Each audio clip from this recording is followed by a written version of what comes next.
For advertisement, call 8125893028. Our Gmail maxtvtelugu@gmail.com. మీ వ్యక్తిగత జాతకం తెలుసుకోవాలనుకుంటున్నారా? మీ పేరు, పుట్టినటువంటి కాల సమయంలో తేదీ, నెల, సంవత్సరం, సమయం రాసి మీరు వాట్సాప్లో పంపించగలిగినట్లయితే 100 సంవత్సరాల జాతకాన్ని సంపూర్ణంగా సవివరంగా అచ్చ తెలుగులో రాసి పంపించడం జరుగుతుంది.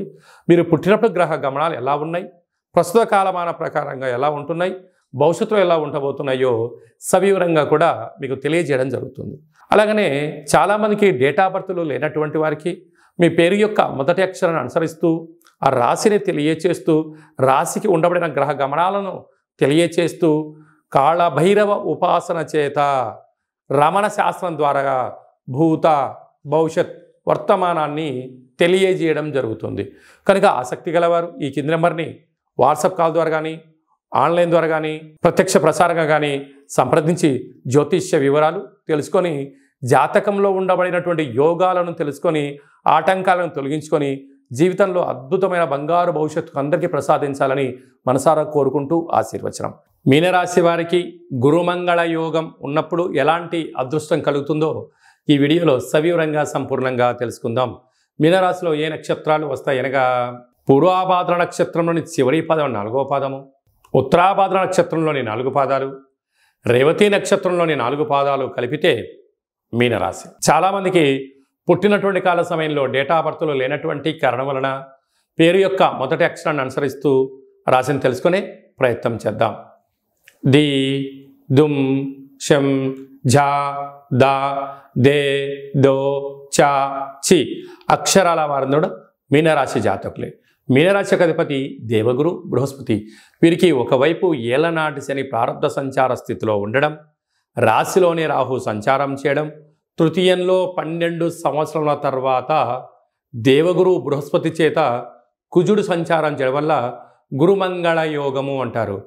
ఏది ఉన్నా ఏమీ లేకపోయినా తల్లిదండ్రుల యొక్క ఆశీస్సులు మీ మీద ఉండబోతున్నాయి. అన్నదమ్ముల్లో అక్క చెల్లెల యొక్క ఆశీస్సులు ఉన్నాయి. అందుకే మనకు రామరాజ్యాన్ని ఒకసారి పరిశీలించినట్లయితే రాముడు వెంట తన సొంత తమ్ముడు ఉన్నాడు కనుకనే అక్కడ విజయాన్ని తను సాధించగలిగాడు.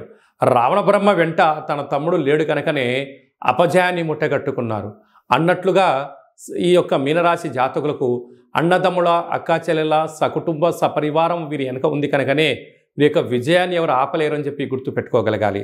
సంవత్సరం తర్వాత రవి సింహరాశిలో స్వక్షేత్రకంగా ఉంటూ అక్కడే బుధుడితో కలిసి ఉండడం, అక్కడే శుక్రుడితో కలిసి ఉండడం వలన ప్రభుత్వ ఉద్యోగ ప్రయత్నం చేసేవారికి చాలా మంచి కాలం.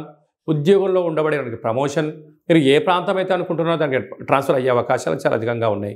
సప్తమంలో కేతు సంచార స్థితి ఉండడం వలన ప్రేమికుల మధ్య సయోధ్య, భార్యాభర్తల మధ్య అన్యూన్యత, నూతన వాహనాలు క్రయ విక్రయాలు యోగదాయకాలు. కాకపోతే ముందు చూపు చాలా అవసరం.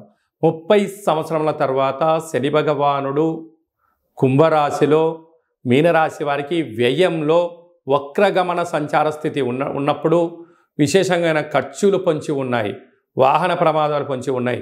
మీ జన్మ నక్షత్రం రోజున పూర్ణిమ అష్టమి తిథి ఎందున దూరావాయు జల ప్రయాణాలు పెట్టుకోవద్దు. నదిలో దూకడాలు కానీ సాహసాలకు సరైన సమయం కాదు.